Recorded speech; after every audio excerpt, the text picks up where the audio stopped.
Hey everybody, welcome to Goots' Wrestling Pod. I'm Ray Goots. I'm here with Andrew Lee. Andrew Lee, let me show you, and I know this is an audio podcast. Check out that shirt. You know what this shirt is? The Fujinami Hall of Fame shirt? Yes, from 2015, because we are covering Superbrawl 1.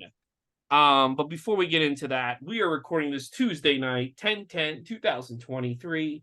And just now, the NXT AEW war ended. I watched the buy-in with Eddie Kingston versus Minoru Suzuki. Where And was then that on YouTube? yeah, it was on YouTube. You can watch it. Yeah. It's not a bad match if you want to watch it before you go to bed. And then it's only a half hour too. And then I watched NXT and I watched the overrun of AEW because like AEW was on for 2 more minutes, and then that's it. I'm probably not going to watch the episode of AEW. What happened with the overrun of AEW?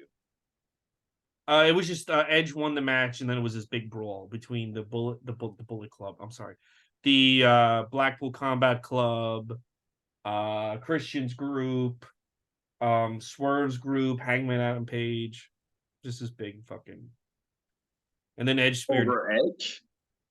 Well, Christian and his group beating up Edge. Daniel Bryan came to save him, and then Swerve Scott attacked Daniel Bryan, and then the Bullet Club came and attacked them, and then it was a whole bunch of bullshit. And then the Gates of Agony. I can't remember. It was just a bunch of losers hitting each other. So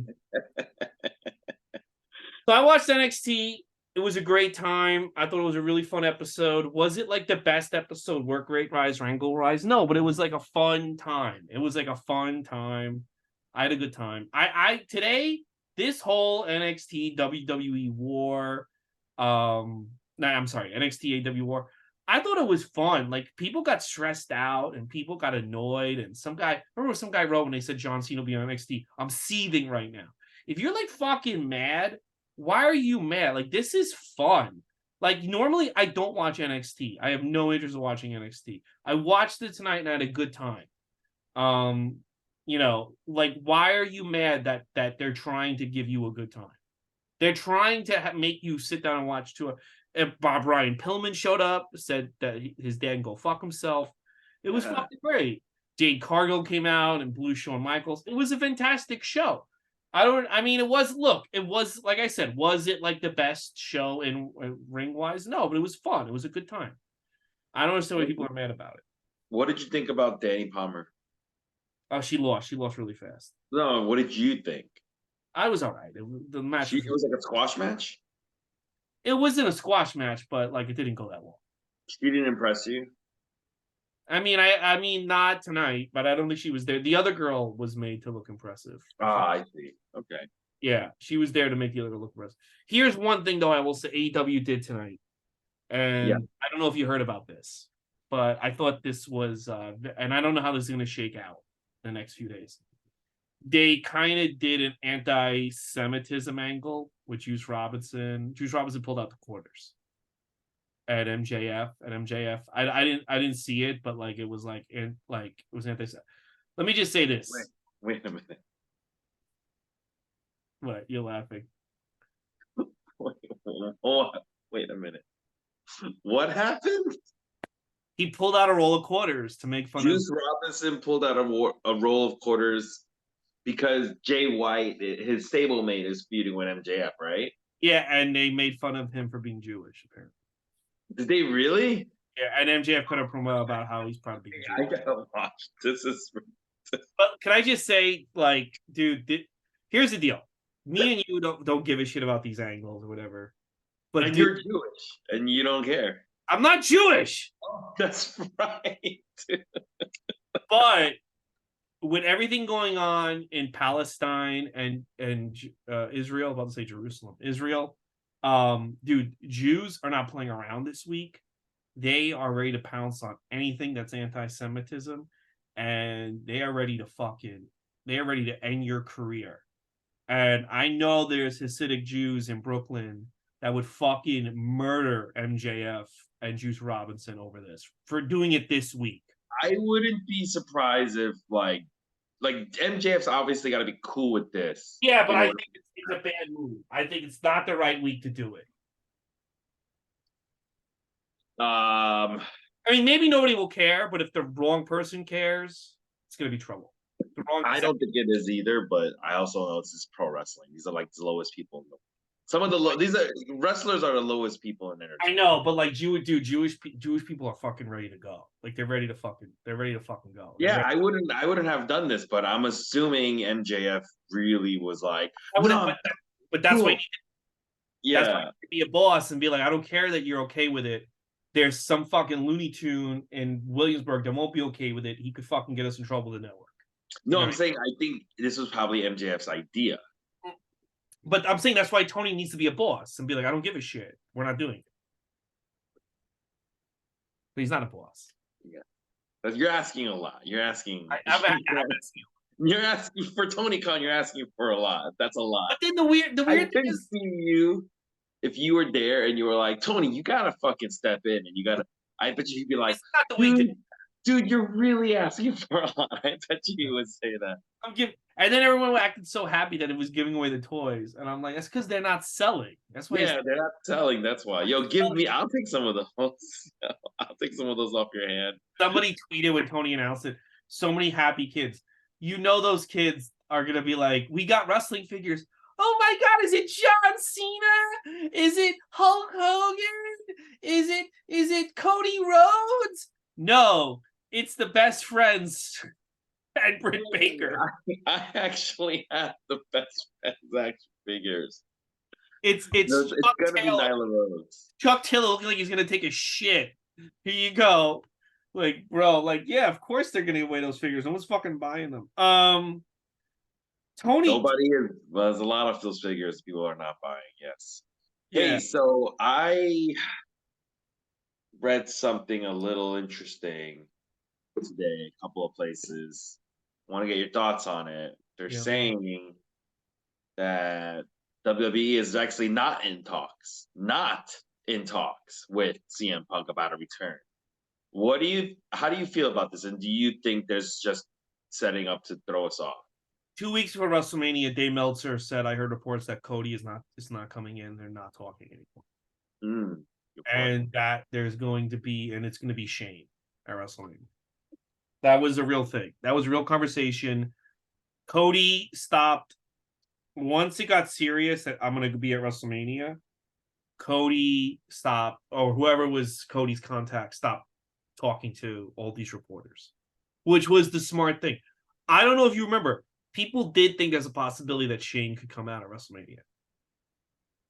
I mean, Shane did come out at WrestleMania. No, I'm talking about in my very favorite WrestleMania moment of all time.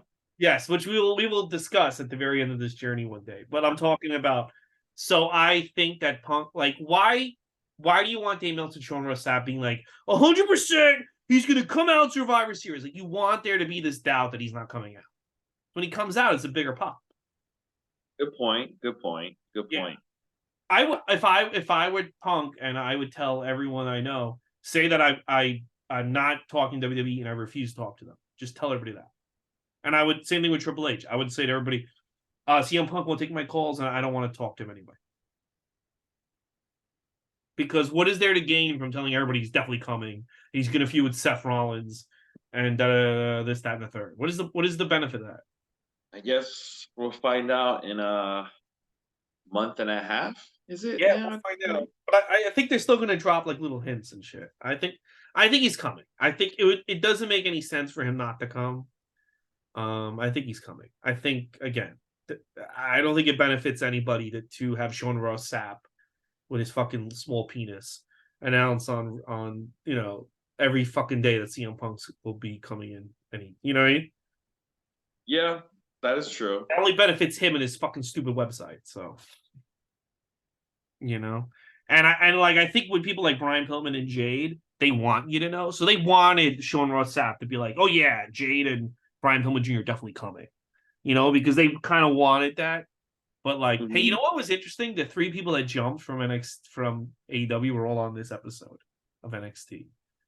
Yeah, there was Cody Rhodes, Jade Cargill, Lexis King, formerly Brian Pillman Jr. Was Tatum? Not Tatum. What's her fucking name on that show? Tessa Price. What's her name? Oh, Tessa Price. Yeah, she was in the back, but I don't really count her as in it. I know she did some dark matches where she got squashed. Yeah. She's gonna get Okay. squashed again by Jade. And then what was the other thing? She probably is. I know. What was the other thing I wanted to say about? Yeah, no, I just Fallon Henley. Fallon. I keep forgetting her name. Fallon yeah, they Henley. just call it Tessa Price. Fallon Henry is a terrible Yeah. name. But what's her name? The girl from Ring of Honor was there. Quinn McKay. She was there. She was? Yeah, she was doing like a backstage report. How everyone's so excited about John Cena being in there. Oh, okay. You know, she even wrestled on Leveled Up a few times. Oh, she has? Oh, okay. She's Yeah, hot. she has. So, and I kind of forgot about her. I thought for a while she maybe been fired, but oh, okay, good to see that she's still there. And Yeah, she she just even does level wrestled. up announcing. I heard. Is she still wearing that No, stupid she looks thing? like a real woman now. Good, thank God. I couldn't stand that She both doesn't times. do this. I might be a little baby bullshit. Oh, okay, good. I couldn't stand that either. Might be a little baby. All right. So yeah. So I found. I don't know. Don't you think like nights like this are fun? I know you didn't watch either episode, but I think nights like this are fun. No, I think I kind of want there to be a head to head. I think Dynamite versus NXT is a good. I think it's a very fair head to head because like if you put like Dynamite up against like SmackDown, that's very unfair, you know. But like Dynamite versus NXT, I think is actually a good head to head, and I wish I would be interested in seeing this kind of happen once a month at least. I Every gotta like say, the last like I don't know Tuesday or Wednesday of every month they do this. You know, I think Tony Khan is. I he's was on losing. the fence of what I was gonna watch NXT. His tweets annoyed me so much they made me watch NXT. Oh my god, that thing with the calling Shawn Michaels bald and stuff. I'm telling you, this guy has that same little dick rich guy energy that Elon Musk has, that fucking Donald Trump has. This guy is so sensitive, so insecure. This is a grown man. This is a middle-aged man reacting like a child. This is how children will react. Make fun of their physical features because they feel threatened. They're defensive. It's And so what did they childish. do? What did they do? They had They didn't Undertaker. do anything. They didn't even do anything. It's like God. Exactly, like they had Yeah. he's acting. They had Undertaker, John Cena, LA Knight, Asuka, and Cody Rhodes show up on the show. These are all people that are contracted to them. If they want, they can have John Cena job to fucking Fallon Henry every fucking week on NXT. Yes, I mean, like, and Henley as well. yeah, like, I'm sorry, but I'm just saying, like, if they Right, want, right. like, they can do whatever they want with these people. Undertaker could be on fucking NXT every week if they like. You have to do this. You're under contract. Like, what do you want him to? What do you like? What are you so upset about? They're doing their job. Yeah, And this guy is taking it personally and he's doing very like personal attacks. And it's like, come on, dude. Like, yeah. Like, what did you want them to do? Like, be like, oh, since we're going against AEW and it's Edge's first match, I know we'll have Danny Palmer, fight what's her name, Xia Li in a 90-minute and a 2-hour Iron Man match because we don't want to, would that make Tony Khan happy? Or would he be upset about that too? yeah. If anybody wants to know why people hate billionaires, this is the reason why. Dude, People who just they're just so sensitive they can't do anything, you know? there are Tuesdays where I don't have anything going on. I choose to stare at the wall and watch NXT, and I watched NXT tonight, not because of Undertaker, not because of John Cena, but because Tony Khan was on social media acting like a fucking idiot. I'm like, all right, now I'm gonna watch NXT. Now I want NXT to destroy you in the fucking ratings because you're a fucking idiot. Like a child. Mm-hmm. So Behaving like a child. all you did was make one more person watch NXT, and I'm glad I did. I had a good time. Yeah. All right, Speaking of good times, I yes. That's very good. We are in the same wavelength. I I'll did let not. you start it off. Say Well, it. Go ahead. I didn't have a good time with. Well, I did at the end, but it was hard. It was a long road to get to the actual good of this show. Was super Superbrawl. fun. You know what? That's a fair point. There were some aspects of this show that were not that interesting at all, but and some aspects that were interesting. But to me, never once was I really just like, I gotta turn this off. I never felt I that. felt that way. I felt that way. Really? Yeah, I guess we'll get to that part when we do. But I felt we are reviewing Super Brawl what? Return from the Rising Sun, taking place May 19th, 1991 in St. Petersburg, Florida. Estimated It was audience. my mom's 51st birthday that day. Was it really? Yeah, her birthday's May 19th, just like Kane. Oh, okay. Wow, awesome. And supposed audience attendance is 6,000, which is like a wet dream for Tony Khan at this point. Wow, they got 6,000 with that card, and Tony Khan can't get 3,000 with Edge. You know what? That card though, it actually had some matches that if I was there, The I last would three be. matches I could see getting people in. Yeah, I mean, like exactly. I That's what I'm don't. I saying. don't think. I don't think the first few matches people would want, but No, like, no, no, no, no. But it makes sense because like that's the undercard, you know? yeah, especially the Sting match, especially the Sting Luger Steiner match. I felt like that was like the real draw for people. Oh yeah, yeah. And we'll get to that. But we get a great intro with like a montage with American flag and the Japanese flag and fireworks in the arena. And we have I don't know if it's Randy, Brandy, or Mandy Some Brown, woman one of sings them the national anthem. sings America the Beautiful. Oh, that one sings that too. If you look at other people's reviews, people list her as Randy Brown. Some people list her as Brandy Brown. Some people list her as Mandy Brown. I try looking at this lady. You cannot find any information on this It woman. probably was a rat. Yeah. A rat. They say she's a recording artist. I can't find any information on this person at all. Mm-hmm. By the way, while she's singing, there's some video issues. Is that like from the original broadcast, or is it because of when they uploaded it to Peacock? It just like I don't know. I would assume it's from the original broadcast because they're a bunch of idiots. Okay. We have Jim Ross and Dusty Rhodes on commentary again. They run down the card, and we are going to go to our first match. It is for the vacant U.S. tag titles. We got the Fabulous Freebirds with DDP and Lord Humperdinck. I forget. I don't even like Big Daddy Dink. Is that what they're calling? Big Daddy. God, this guy who never goes away. And versus the Young Pistols, which is Tracy Smothers and Steve Armstrong. It's just so weird that the Freebirds come out with such an entourage. It like ruined the Freebirds, I think. Oh, DDP ruins the Freebirds. DDP was really bad on this show. He was really DDP is actually a really bad manager. He's hard in multiple ways. First of all, he's much bigger than those guys. Yeah. That's a see. We need a manager like a Teddy Long who's like really fucking small. But he's acting like he's Teddy Long, but he's fucking humongous. He's humongous. Like he's so much bigger than the wrestlers that he's like representing. He's so annoying, and he's overcompensating in so many aspects. It's terrible. But not only do you have DDP, you've got this Big Daddy Dink, and you got these women. It's just like there's just too many people. There's just too many people coming down with the Freebirds. I just doesn't. They look like just, shit. They look like shit, fucking losers.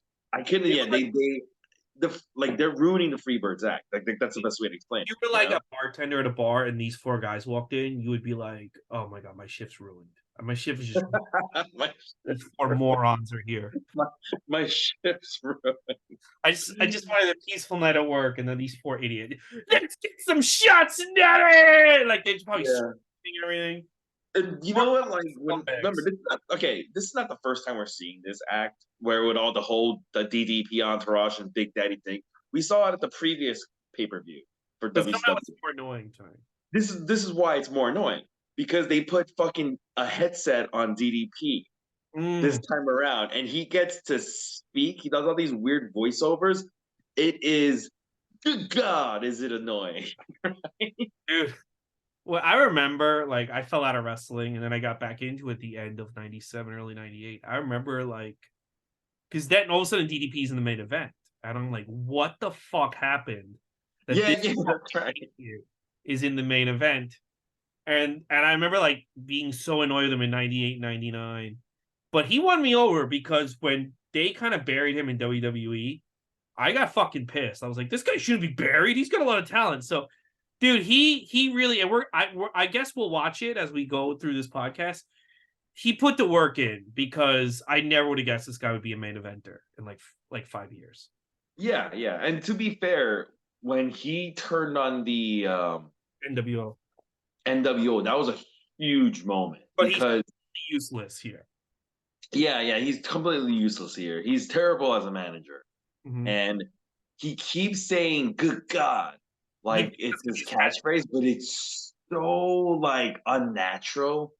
It's just awful. It's just awful. Anyways, good God. Anyways, Big Daddy in this match, Big Daddy Dink, he trips up Steve Armstrong. So Brad Armstrong, Steve's older brother, comes down and he's just like trying to defend him, and the ref like ejects both him and Big Daddy Dink. During this match, even though the fucking Freebirds have all this fucking dead weight around them, there's still a Backstreet chant midway into this match. People love fucking the Freebirds. The Pistols, to their credit, they do a lot of high risk moves. They do a lot of top row moves, which is actually kind of interesting, kind of exciting in that part aspect. The last top row move they do though causes a ref bump, and while the ref is out, a masked man with feathers comes out to the ring.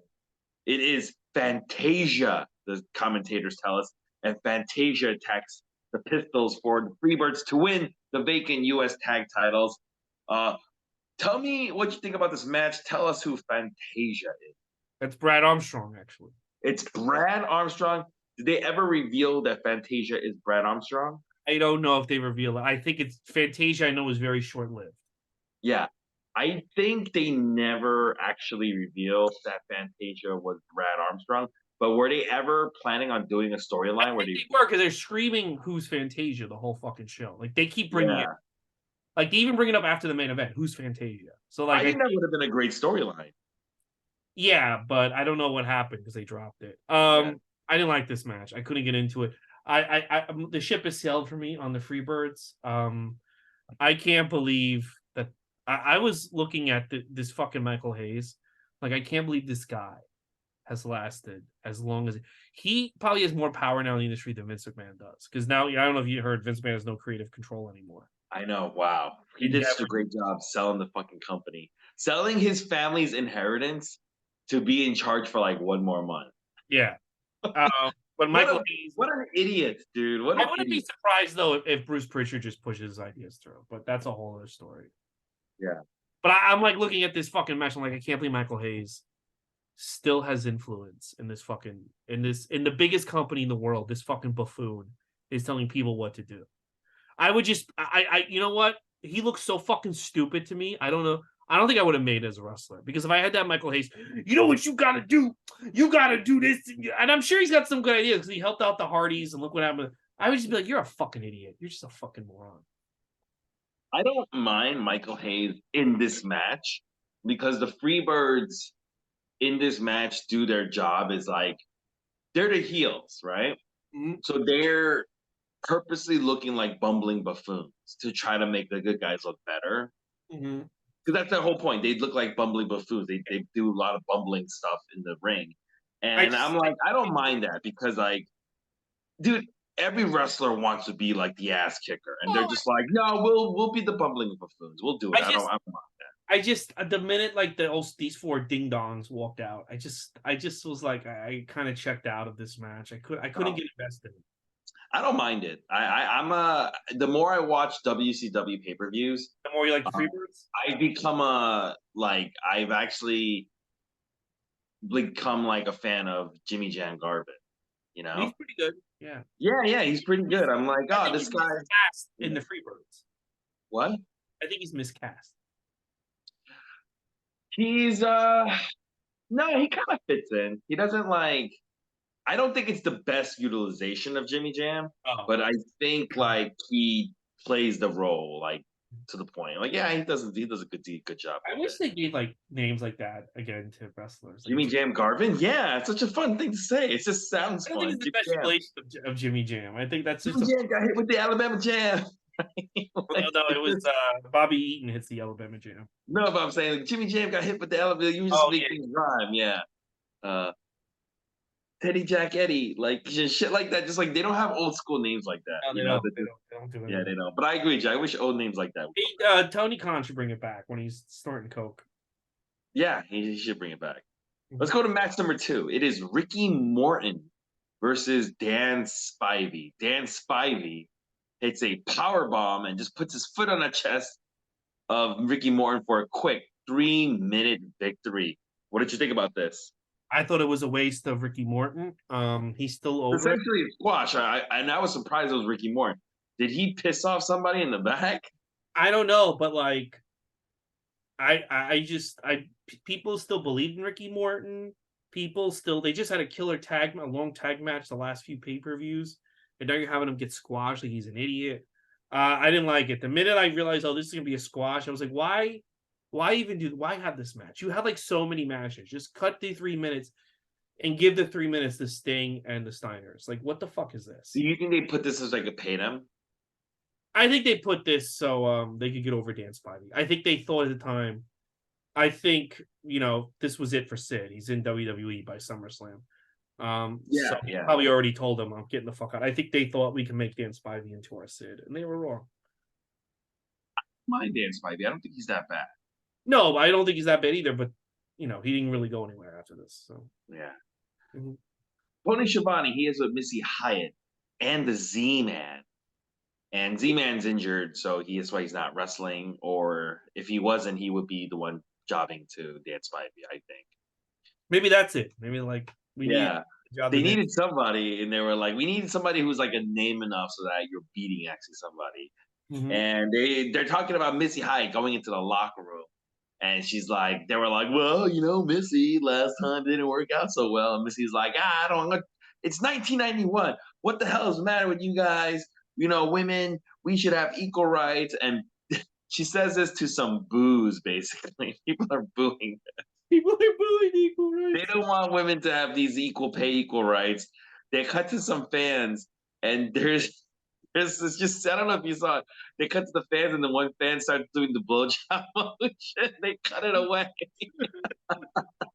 First he's cheering, and then he starts doing the fucking thing.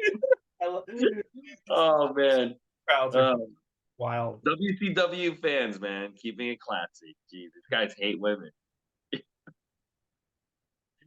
We're gonna go to match number 3. Tommy Rich, Wildfire Tommy Rich versus the Russian Nightmare, Nikita Koloff. Oh, Nikita Koloff hits the Russian tickle for quick 4-minute victory for Mother Russia. What did you think about this match? At this point, this whole fucking show feels like an episode of the weekly TV show, not a pay-per-view. Correct. Yes, the first 3 matches they're just flying by. They do not. It just seems like an episode of a TV show episode. Yes. Yeah, I get this is. I mean, it's an okay squash, but like I'm just so. I was thinking to myself, like this journey we've done has really exposed Nikita Koloff as a no talent fucking loser. Like, I mean, I don't give a shit about this guy. Actually, when you actually watch these people, you don't just like see pictures of them in a magazine and you have Arn Anderson telling a podcast how he was really over.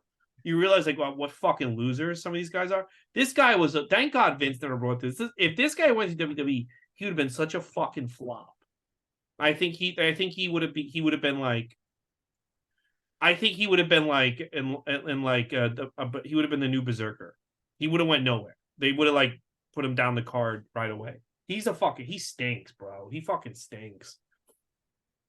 I have a feeling that if he came to WWE, they wouldn't have put him in their Russian gimmick.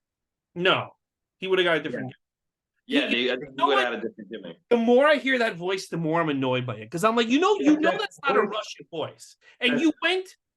You're just so fucking stupid because you legally changed your name. You did all this dumb shit. Why are you doing this horrible fucking voice? What the fuck is wrong with you? You fucking moron. I can't stand this guy, bro. He sucks.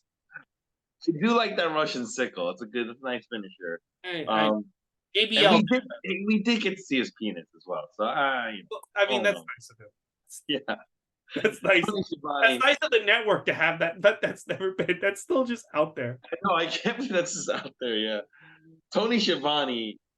He welcomes Teddy Long, who introduces his new member of his stable, Johnny B. Bad. That's right, Johnny B. Bad. Mark Merrill Mark Merrow, makes his marvelous Mark debut. Merrow. Yeah, it makes his debut here, and they basically crap all over Ron Simmons and how Butch Reed's gonna beat him up tonight, and they also start making fun of PN News. I was a little disappointed by this promo because Teddy Long didn't steal any catchphrases this time, and I kind of was hoping to hear, hope we don't play that. The Johnny B. Bad gimmick. First of all, you know he's not black. Okay, can I ask you a question and be honest? When you were a kid, were you not a fan of this gimmick? I wasn't a fan of it. I liked this gimmick when I was a kid. I thought it was fun. You know, I he had that popper, dude. I think it. Well, we'll see as it keeps going. I think it would have been fun in WWE. I don't. They really didn't know how to make it work in WCW. And I did think he was black. You're right. He's not black, but I thought he was black. Yeah, I thought it was black, and that's the thing. It's like I get kind of annoyed because you're really trying to make me convince me that this guy's a gay black guy, and he's Mm-hmm. not gay and he's not black.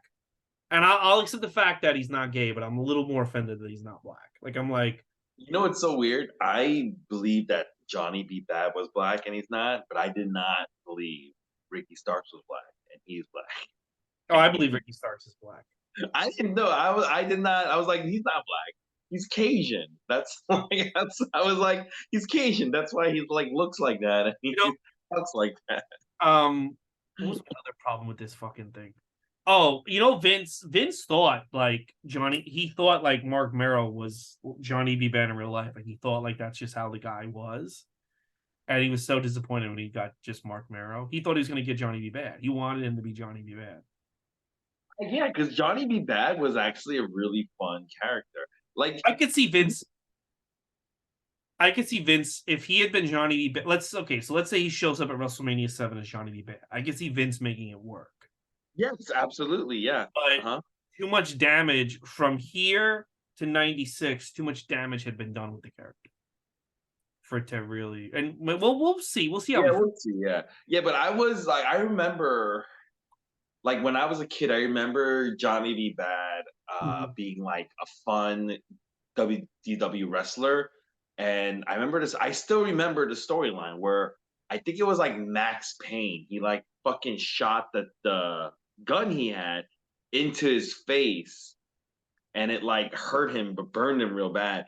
And now Johnny B. Bad was like real serious. Like he got like all like I want to get this guy. It was like those like this guy. Look what you did, Max Payne. You took a guy who's always about fun, and now you made him really mad for the first time. And like I remember getting super into it. So I always liked Johnny B. Well, Bad. we'll I see. hated it when he came in as Mark Merrow. I thought that was the stupidest thing. I liked the bad Mark Merrow when he was jealous of Sable and he was like feuding with Sable. I like that version of him. That was his final I form. guess we'll have to see. Yeah. I'll have to see that. I have to revisit that.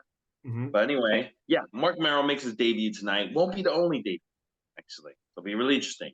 That's what made this show fun, by the way. That we saw so many debuts. I actually kind of like Yeah, that was kind of, but it was like also like they didn't give these guys a lot to work with on their debuts. No, they did not. Yeah, they did not. You know, you talk about a match that could have been taken off. Probably this one. Match number 4, which the commentators refer to as the computer match. Mm. Dustin Rhodes versus Terrence Taylor of the York Foundation. He comes down to the ring with Alexandra York and their new head of security, Mr. Hughes, formerly known as the Big Cat. Cat is now Mr. Hughes, baby. Yeah. There is a basically Dustin Rhodes and back and forth, and then Dustin Rhodes hits the bulldog, but Alexandra York gets up on the apron to distract the referee. And while the ref is distracted, Mr. Hughes he gets on the apron and he puts on his loaded black glove. glove, and he tries to punch Dustin Rhodes, but Dustin ducks, and he punches Terrence Taylor instead, and then Dustin covers him for the win. What did you think? I thought you said loaded black love. Loaded, his loaded black my love. loaded black love. My black love everywhere. I thought this match sucked too. I thought I don't care. I don't care about the Red Rooster. His career was over the moment he did the Red Rooster thing. Is like I can't take him seriously. So while I'm watching this is match number 4. The first 3 matches, while they're not really good at their television matches, I kind of get why they're on the show, right? Like the U.S. title is vacant. You got to. I'll tell you why this is on the show. You don't get why this is on the show? Why? That's Dusty's son. That's why it's on there. No. I know that, right? But I'm saying is, besides that it's Dusty's son, there's no point for this match being on the show. That's the only point you need.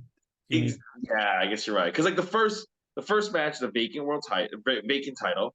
The next 2 matches is you're trying to get somebody over, right? Like it's a threat. Dan Spivey, Nikita Koloff, you're building him up for the next title defense. Dustin Rhodes really didn't need to be there. But I had an interesting observation. I was wondering if I'm correct. Is this where Dustin Rhodes really starts like dating Marlena? It was sometime around here. I don't know if it's tonight. I don't know. Yeah. I don't know if because they tell us this feud is not over, so they're gonna keep working together, right? Dusty didn't. I know Dusty didn't want him to date her. They shouldn't have booked them in this fucking storyline. Let me tell you. Well, they're also but like Dusty, apparently she was like, according to Tony Schiavone, Dusty considered like a low woman, like a classless woman. That's understandable. I mean, his son with New Jack had the same. New Jack had the Rhodes did it. Yeah. Did you ever hear New Jack tell stories about her? Oh, that's crazy. They're not good about like how she gave him like BD and everything. So really quick before we keep going. So Chase tonight on NXT, Chase, they're doing Halloween Havoc on NXT the next 2 weeks. And Andre Chase was teaching his class about Halloween Havoc. He goes, originally created in 1989 from a vision by Dusty Rhodes. And I'm like, Dusty Rhodes was in WWF at the time. You fucking liars. I think like Jim Herd created Halloween Havoc. And I'm just like, wow, they just fucking make up shit. Like Dusty and Cody are in favor. So now it's like Dusty Rhodes created Halloween Havoc. Really? Did he call? Hello, Ric Flair, baby. Yeah, I'm about to wrestle the boss, man. Let me tell you something. I have this vision, Halloween Havoc. To let him know. Like, you know what I mean? Like, he didn't create it. He's in WWF at the time. Yeah, so who created Halloween Havoc? Probably Jim Herd. Probably his idea. Yeah, it was 1989. So Dusty was in WWF at the time, right? Yeah.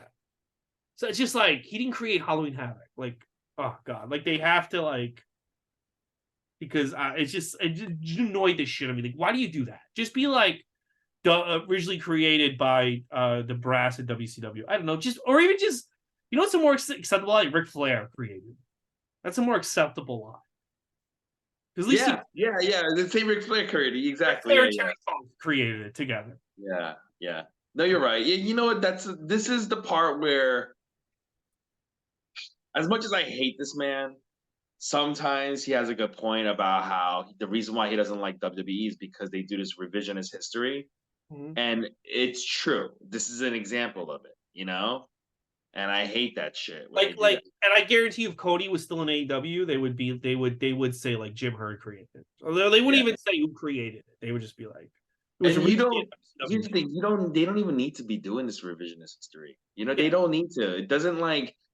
It doesn't hurt anybody anymore. If who cares who created it? You don't even need to mention it. The whole thing is because they love Dusty. Now everything good in WCW was like this vision from Dusty, and now we're borrowing his vision because Dusty was the best, and everything bad was either. Meanwhile, we treated him like shit while he was alive. Yeah, I know, and everything bad was Bischoff and the other executives, but all these stuff that treated him like shit when he was alive, but we always loved him. Yeah. But anyway, sorry, I didn't mean to. But we're talking about Dustin and Terry. No, it's okay. Yeah, I brought it up. Yeah, it was like, no, he didn't. He didn't create. What the fuck?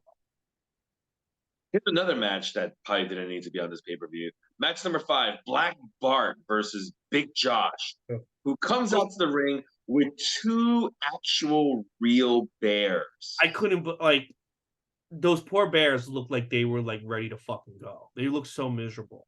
Yeah, At this yeah. point, he becomes Doink. Yes, this is Matt Bourne, and what stinks about this was like you can tell people are really into the Bears, like the same way people are really into the fact that Jake Roberts comes out with a real snake, right? Mhm. But this is why I think WCW never could get a lot of their characters off the ground. He has the worst fucking name, Big Josh. It's Mhm. so bad. Like, dude, he's a lumberjack with bears. Like, you can't come up with a better name than Big Josh. You know, if Vince McMahon had this character, right? Like a lumberjack, and we're gonna give you an actual bears every once in a while to come out. You don't think he would come up with a better name than Big Josh? Yeah, it's Bear Bunyan. How about that? Bear but Bunyan.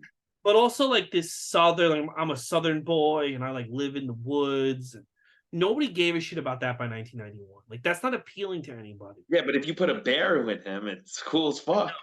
Yeah. Also, I don't know. It's just like do you know he actually I didn't believe this was real, but he has a Galoob fig. He has a figure. It's they're like the rarest figure ever. Big Josh? Has one of the WCW glue figures, yeah. It's like Really? super valuable. It only came out in the UK. When I saw it, I'm like, this is made up. This isn't real. And I only found out about this recently. That's how rare it is, but it's real. It was real. Oh shit, that is real. Big Josh has a But this figure. is not even a character that's been around that wasn't even around for a long time. They must have thought the kids are gonna love Big Josh. Came out in 1991. It's like 200 an open a loose Big Josh Galoob UK exclusive figure that's mixed that's missing a piece, is missing an X, is $200 on eBay. I don't Yeah, think this guy's selling it, but I mean I don't know if he's gonna be able to sell it, but I like guarantee that's there's what he's not that many Big pricing it. Joshes there. So if you want a Big No, Josh, there's another one that I'm seeing that's close to the same price. It's only like $30 less. but is it loose? Yeah, it's loose and it's like $115 You plus match it with $30 the package, shipping. how much it goes for in the I pack. did not know about this. Wow, this is so interesting. This is probably the most interesting thing about Big Josh. I know they made him a figure. They made a Galoob figure I of him in 1991. If that had came out in America, I probably would have been like, because I thought all the wrestlers who had a Galoob were like a big deal in that company. If you had a Yeah, Galoob, like people had to take you seriously. You know? yeah, yeah. This is wow, it's pretty interesting. Mm-hmm. But anyway, what was not interesting was this match. Match Um, sucked. Big Josh wins with basically an earthquake splash. And the commentators are like, "What do you call that? What do you call that?" And Jim Ross is like, That's a butt drop." And then like I think Dusty calls it a butt something too. In a so yeah, he wins with a butt drop in 3 minute match. The way they presented this whole thing was just not going to work because of how they presented it, how they talk about him like he's a joke on commentary and everything. It just wasn't. Yeah, I don't know. Yeah, I hated this match too. It's so funny. He becomes such a better worker as Doink. Yeah. Dude, I Well, think yeah, go ahead. if he had kept his demons in check, I think Doink could have been lasted just as long as Kane and Undertaker. Yeah, like if I know so you never watched it. But they did a Dark Side episode Mhm. about him, and it's Mhm. really good because it talks about how Matt Bourne actually was a really good wrestler, but you're right, just like you said, he's like one of those guys, his own worst enemy. He just can't just the drugs, just the bad attitude, just the self-destructiveness that just like kept taking him out of the game, you know? Yeah, he when we get to his run as Doink, that'll be interesting. But like if you watch those early Raws, he has some like really good matches and he's like on a run of a lifetime. He is like, I'm gonna fucking make this clown gimmick the biggest. He's more motivated than even Undertaker was, and he just can't get out of his own fucking way. Guy couldn't get out of his own way. There's somebody selling a sealed Big Josh Galoob for over $900. That's rare. I mean, I didn't even know about it for 30 years, and I knew Yeah, about it is rare. Wow. you Very want interesting. to dance with the devil, you want to dance with Big Josh, you got to pay the price. Do you think your friend ringside has it? I'm gonna ask him next time. Yeah, ask him if he has it. Just I know curious. Zack Ryder. I know Zack Ryder. I don't know if he got it, but I know he couldn't find it. He was on a quest to get it. Yeah. Cause this guy, what's his name? Your ringside guy, he Mhm. has more he has like some of the rarest figures known Yeah, to wrestling. maybe he He has has big like he glasses. has like two Linda McMahon action figures or something like that, I know. right? So and they I'd rather released have a Big Josh none. They figure than released none. Yes, I wonder if he has Big Josh. That'd be very interesting to see. Mhm. All right. Anyway, moving along. We've got a Paul E in the ring, Paul E dangerously in the ring for his stupid segment, Danger Zone, or I believe what it's called. He's got a cowboy hat on. He's calling himself a cowboy, and he brings in Stan Hansen. And Stan Hansen, I guess he's a heel here. He calls out like Z-Man, and then he calls out Dustin Rhodes, and he really focuses up on Dustin, and he goes, Dustin, step up to me. He goes, step up to me. I'll take you out and everything. And then after that, he just leaves and Paulie starts cutting a promo into the camera and his microphone goes out. It's kind of a pointless segment, I thought. He was really bad. This is the second pay in a row where Paul Heyman is really fucking bad. Yeah, Uh, Paulie was really bad. he's really bad, and Not DDP bad, but but bad. he's not. I remember when I started going to ECW shows, and he would cut promos. Like he used to cut like rah promos you wouldn't see on TV. I'm like, how did this guy got so much better on the mic? Like this guy got so much better on the mic between he. So I remember as a kid being like, this guy's no talent. This guy's a fucking loser. And You know what I got the sense? Because actually I can see it in a lot of people here on this show. He is trying to sound like kind of like DDP. He's trying to sound like what he thinks is supposed to be cool Mhm. instead of being himself. Yeah. And Also, I also think like they're not handed good stuff to work with. yeah, but like I think they're just kind of like trying to figure themselves out. They're trying to figure out like they're still trying to find their voice. And that's why even Paulie was using like cliche sayings and stuff like that. It was just you could see it in Teddy Long too, because Teddy Long will end up kind of Mhm. being a better speaker. But all three, Teddy, DDP, Paul Heyman, they're Earth 1991. They're trying to just figure out their voice and figure out who they really are as a wrestling persona. So, but yeah, he stinks here. It's not the Paulie that you know now, definitely. Had some I had some 2009 SmackDown. I put on 2009 SmackDown the other day to fall asleep too, right? And I didn't really, I realized like there was a long period where I didn't watch SmackDown. Like I just didn't watch it. And you really didn't need to watch it. I would just read the results on websites, and then I would just watch Raw on the pay per views. So I forget how much Teddy Long was on the show. He's all over like these SmackDowns. He's like in every segment, and he got so much better on the mic. But it's kind of crazy that when you look how bad he is on these old shows, like, hey, this guy's going to be all over like network TV for the WWE in fucking 20, almost 18 years later. And you'd be like, what? But he's all over the show, bro. He really is. He's like really all over all over all those SmackDowns. Yeah, yes, he is. He was for a while. He was in charge. I know, but they put him like they had him in every segment, like every backstage segment involved him. Yeah. Um, we're gonna go to one of my favorite parts of the show, match number 6, the debut of Oz.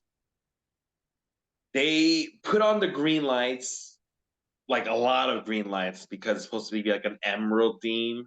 Mm-hmm. They got the smoke machine going. They really did set the ambiance for this. And you hear somebody on the microphone who I think is Kevin Nash. I'm not sure. But you hear him say, "Tell me when."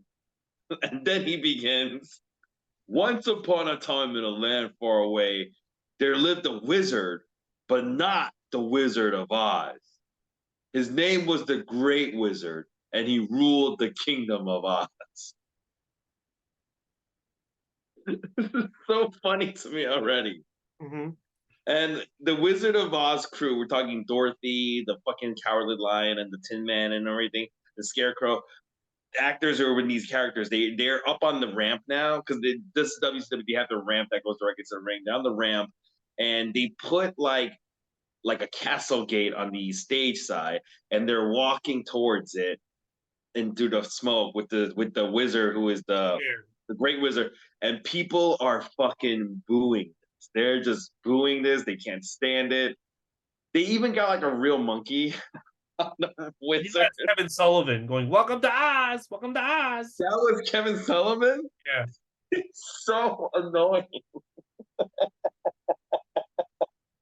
So yeah, the wizard is wearing a mask, and you hear him constantly going, "Welcome to Oz, welcome to Oz, come a little closer, welcome to Oz." It's so annoying, right? so annoying.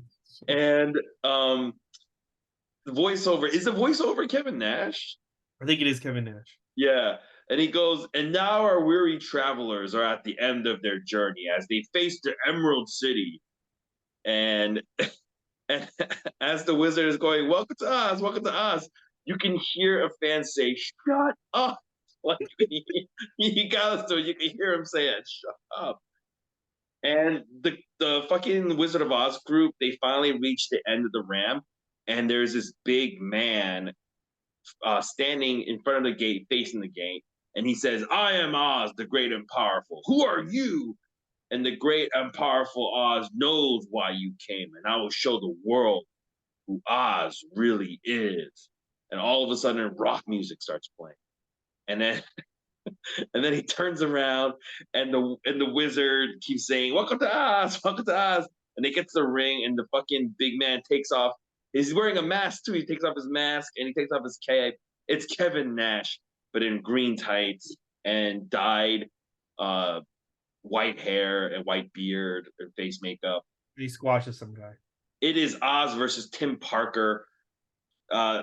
Oz hits basically 3 moves. He hits a shoulder block, a body slam, and then he picks up Tim Parker very, very impressive spinning power bomb. This shit looks so fucking cool. Mm-hmm. He spun around and fucking just threw him. It looked dope as shit. It was like a powerbomb toss. This was a 26-second squash match. The entrance was much longer than the actual match. What did you think about this Oz debut? So when I was a kid, and I saw they did these black and white. I'm convinced there's a history of the wrestling media working for these other companies, not Vince, too.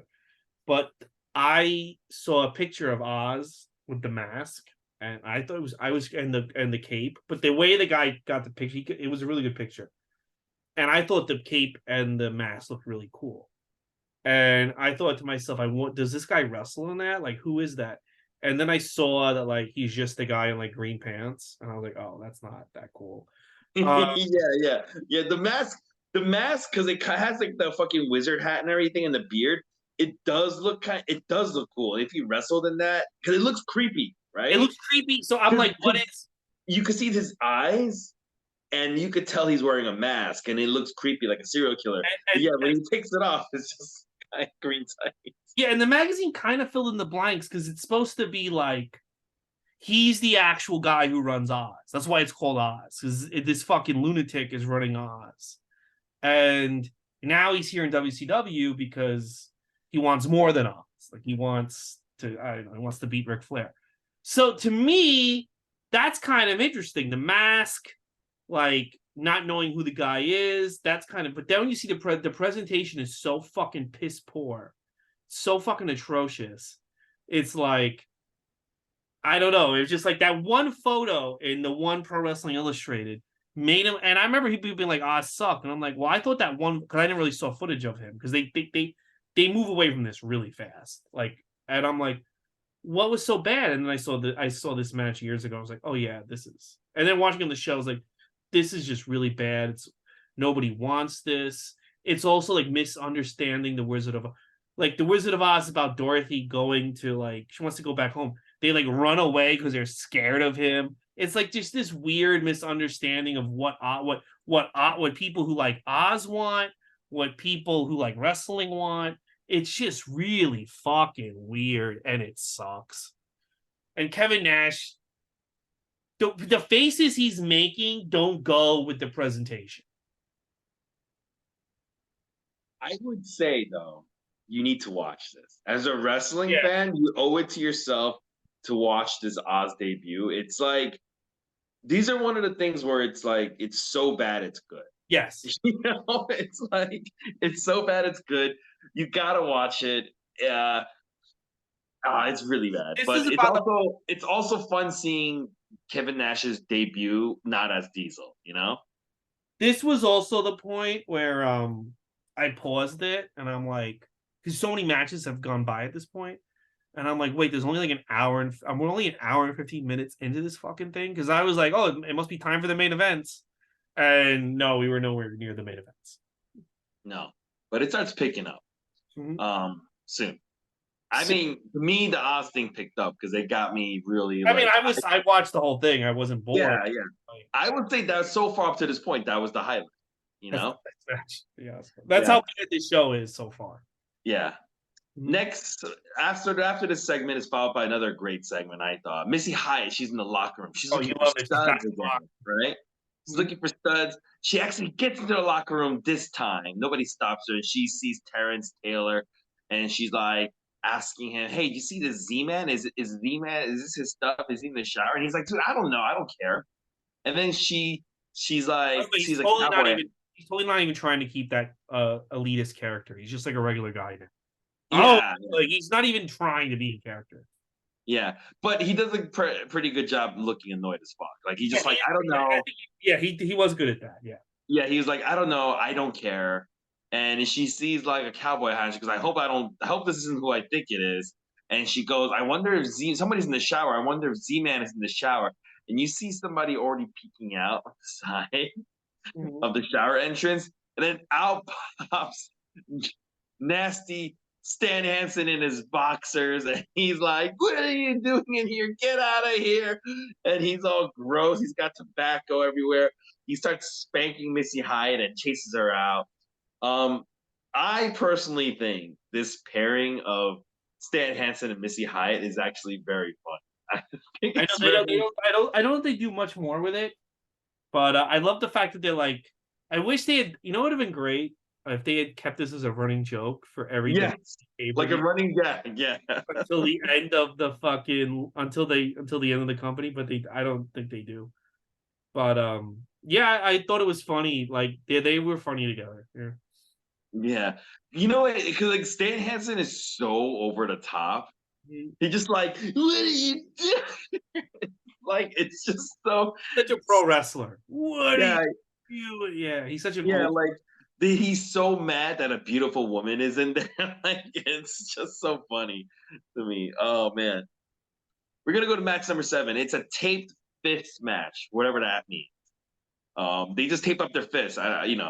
So it's a CM Punk match. I don't know what that fuck. Like harder with a taped fist. Yeah, I have no idea. But it's Flying Brian versus Barry Windham, who seems to have a page boy haircut in this match. It's very weird looking. Anyways, because the fists are taped, both Barry Windham and Brian Pillman get busted open in this match. There is a low blow and then a superplex float over for Barry Windham to win this match. What did you think about the taped fist match? I couldn't get into it. I just couldn't. I couldn't. I could not get into it either. I kind of feel like Barry Windham is another guy where everyone said how good he is, and you actually sit down and watch his stuff, and you're like, he had like one or two. I just feel like Lex Luger has had a better run of matches. So far. I actually do enjoy Barry Windham's matches. They're actually pretty good. I think he's a good wrestler. But this match was weird because it was like a tape fist match, whatever the fuck that means. They both of them were like doing more like punching. They were trying to brawl more, and I think that hurt them both because both Flying Brian and Barry Windham, they're not a punching guy. They're not a brawler type wrestler. Yeah. You took away their strengths, which was like high flying and like some technical ass wrestling. Yeah. Yeah. So it just didn't like these two were not the right choice for this match. That's my opinion. No, they weren't. They weren't. Yeah, I was not into it. Yeah. So, but so we're gonna go to another very annoying segment. DDP, he is fucking back with his stupid ass headset. He tells everyone to shut up, and he's sitting on the stage with two women. Good God, this is ready for my talk show, The Diamond Mine. Good God. And they show video of Lex Luger and Sting, and he goes, these stink. I'm going to introduce you guys to someone who doesn't stink, and it's the Diamond Stud. That's right. Scott Hall. It is Scott Hall. Scott Hall and Kevin Nash debuted on the same show that Johnny B. Bad debuted on. They got 3 debuts right here. Mm-hmm. And what's really interesting is Diamond Stud, he doesn't actually say anything, but he's just like, posturing, and he's doing a lot of the same mannerisms that Razor Ramon is doing, like, it's very interesting. A lot of people said he got a lot of his Razor Ramones. He was already doing the Razor Ramon stuff as Diamond Stud. Diamond Stud is basically like a prototype of Razor Ramon. Yes, early stage Razor Ramon. He got the little one curl thing on the front. He's got the fucking toothpick. You know what was kind of sad? It was kind of sad seeing Razor Ramon and Diesel here. Kind of really knowing that, wow, WCW really got first dibs on these guys. Not just these guys, they had first dibs on Undertaker too. And the fact that they had first dibs on like 3 of these guys and they didn't do jack shit with them, like it was really sad. Like you can't, in the case of Scott Hall, you can't blame Vince McMahon and WWF for everyone's failures. You just can't. In the case of Scott Hall and Kevin Nash, it paid off. But the only reason it paid off was that they pretended these two guys were from WWF, and people believed it. And people believed that we're having a real WWF invasion. That doesn't even count. Yeah, because they got them off of WWE popularity and success. But what I'm saying is they had first dibs on them, right? And they could have just made these guys like stars. Yeah, if they made them stars right from the get-go, they probably would have just stayed, But they had first dibs on Undertaker, first dibs on Kevin Nash, first dibs on fucking Scott Hall, and like they did not become stars until they went somewhere else. And it's just like, it just shows me how bad they were at fucking creating new stars. Yeah. Eric Bischoff has said that like they're not supposed to be ex-WWE guys. They're guys who are pissed that they had shitty gimmicks and they're back now for revenge because WCW didn't take them seriously. And I'm like, I'm watching the Oz match and this stupid Diamond Stud segment. And I'm just like, well, why you never had a segment where Kevin Nash walked out and said, look at this fucking Oz thing. Look at this fucking Diamond Stud thing. You guys use us. Now we're back as the NWO to destroy you. They never actually said that. They always straddled the line, even up until the end. They straddled the line that they might be working for Vince McMahon the entire time. This is why I don't listen to Eric Bischoff. He is another revisionist history guy. But I also know why he won't say, like, we want you to think they're from WWF, because I think there's probably like, I don't know, he won't, because they lost the lawsuit. They had to settle with WCW with WWF and be like, you were right, that we did try to imply. And if you see like there's rundown sheets from when Scott Hall first shows up, it says Razor Ramon enters the ring. So you're supposed to think it's Razor Ramon and Diesel. You're not supposed to think it's these two guys. Of course. Yeah, of course. Eric Bischoff, he's someone who's never wrong, according to him. So I just don't listen to him. He's a fucking idiot to me. Tony Khan's gonna be like that when he does his podcast too. That does not escape me.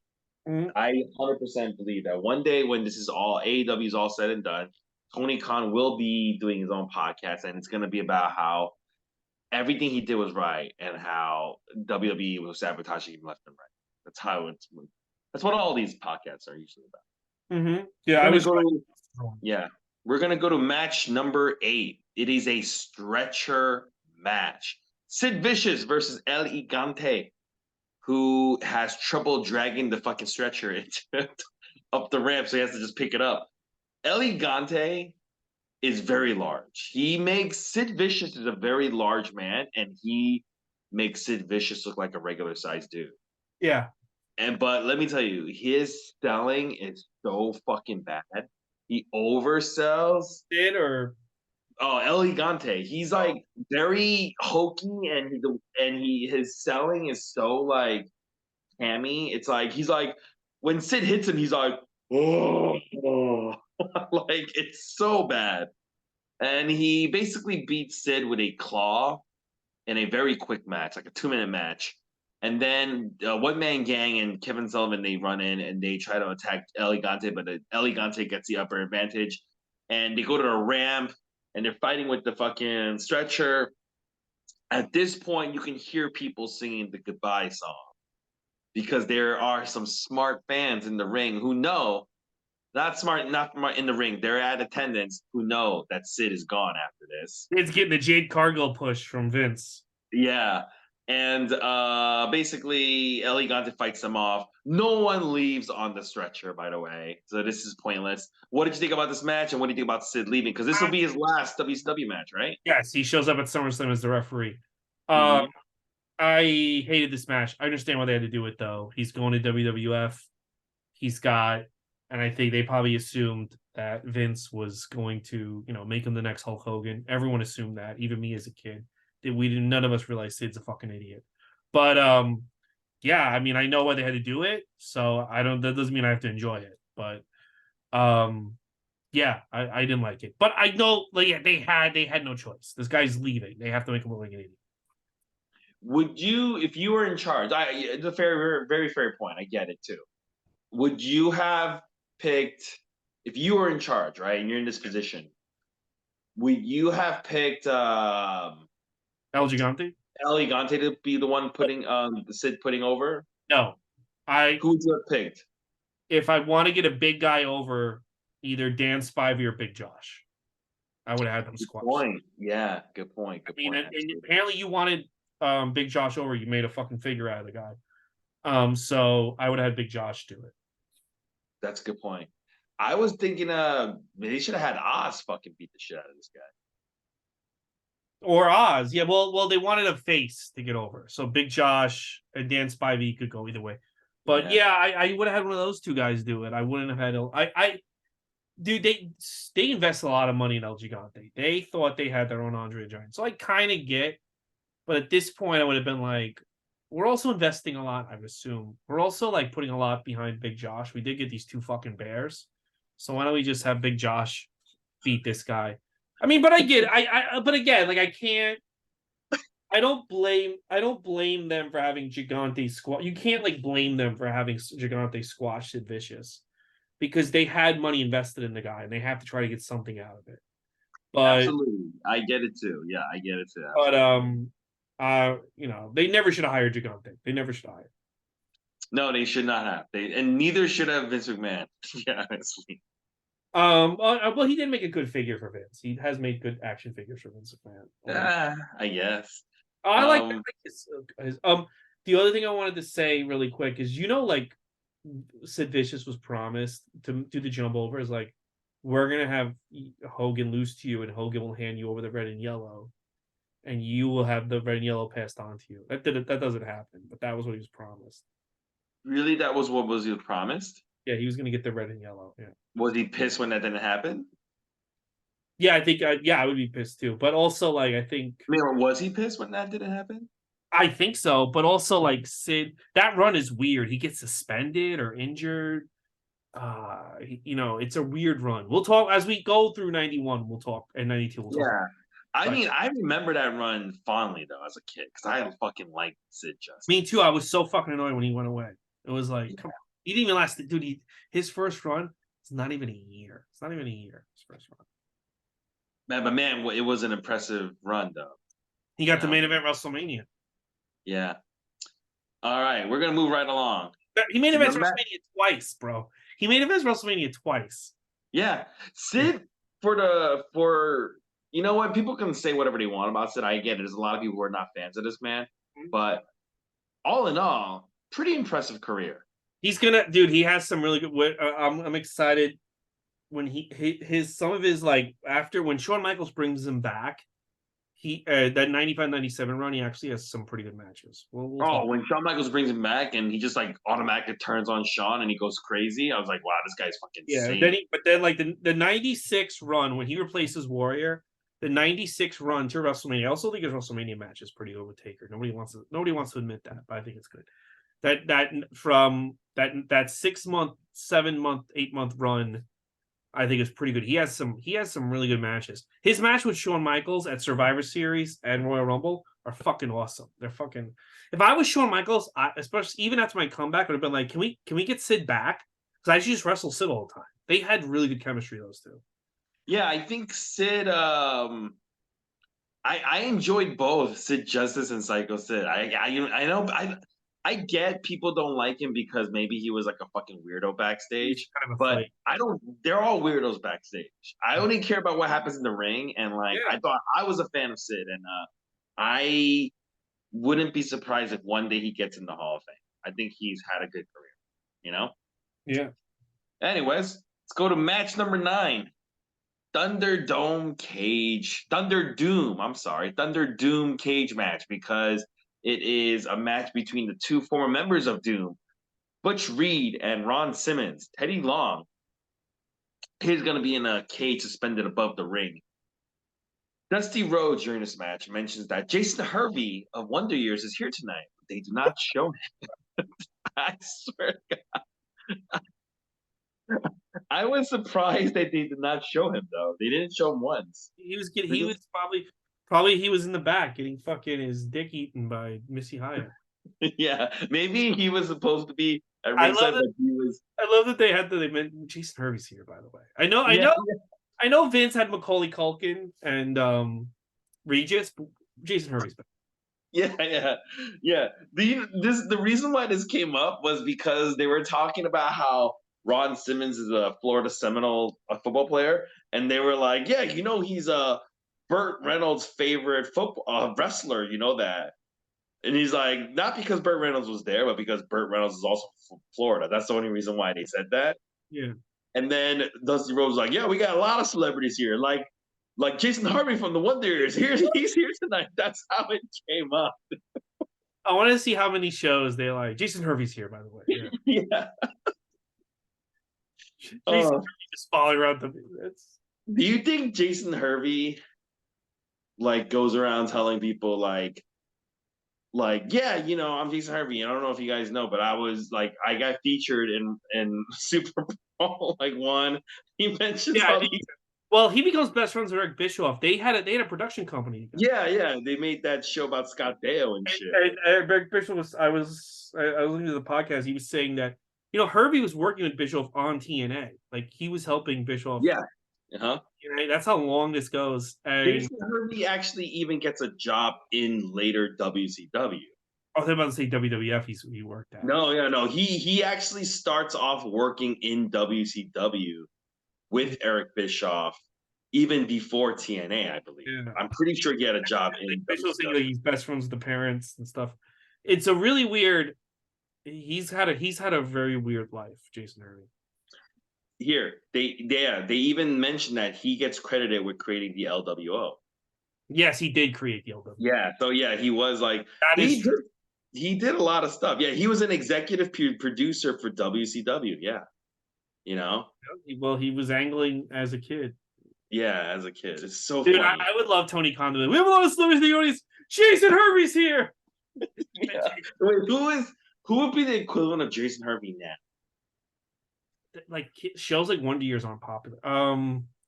Somebody who's like not the main character. Say, like a fat kid on Stranger Things. Okay, yeah. He's just like, yeah, like and he's at every AEW show.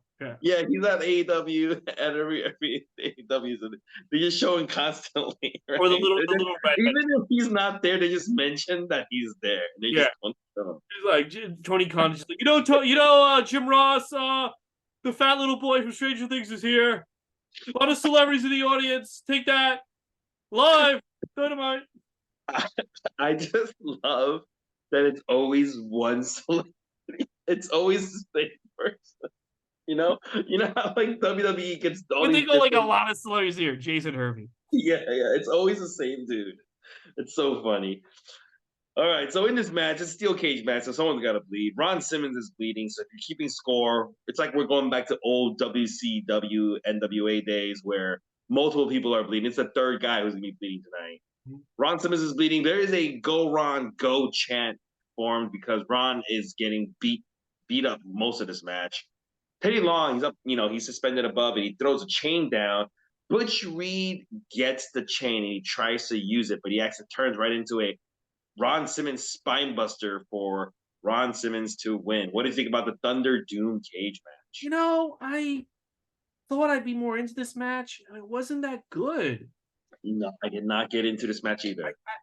Butch Reed looked like he aged like 10 years between Wrestle War and this.